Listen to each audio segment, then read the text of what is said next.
கரெக்டாக லீஃபை வந்து ப்ளேஸ் பண்ணிக்கோங்க. நம்ம ஃபஸ்ட்டு லோடிங் போட்டோம் இல்லையா, கோன் ஷேப் ஃப்ளவருக்கு ஸ்ட்ரைட் லோடிங் போட்ட மாதிரி இதுக்கும் அந்த லீஃபோட 2 சைட்லேயும் ஒரு லாக் ஸ்டிச் போட்டு ஸ்ட்ரைட் லோடிங் போட்டு ஃபிட் பண்ணிக்கிறோம். இந்த ஸ்ட்ரைட் லோடிங் ஃபிக்ஸ் பண்ணுறதுக்காக மட்டும் இல்லை, ஃபில்லிங்க்கும் நம்ம அதே தான் யூஸ் பண்ண போகிறோம்.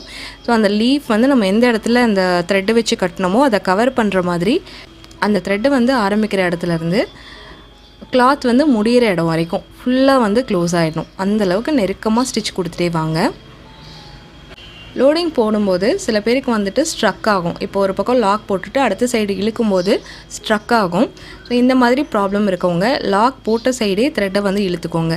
சப்போஸ் நீங்கள் வந்து ரைட்லேருந்து லெஃப்ட்டுக்கு ஒரு லாங் ஸ்டிச் கொடுத்துட்டு லெஃப்ட் சைடே பார்த்து லாக் ஸ்டிச் கொடுக்குறீங்கன்னா அதே லெஃப்ட் சைட்லேயே வந்து த்ரெட்டை கொஞ்சம் இழுத்துட்டு அதுக்கப்புறமா ரைட் சைட் கொண்டு வாங்க.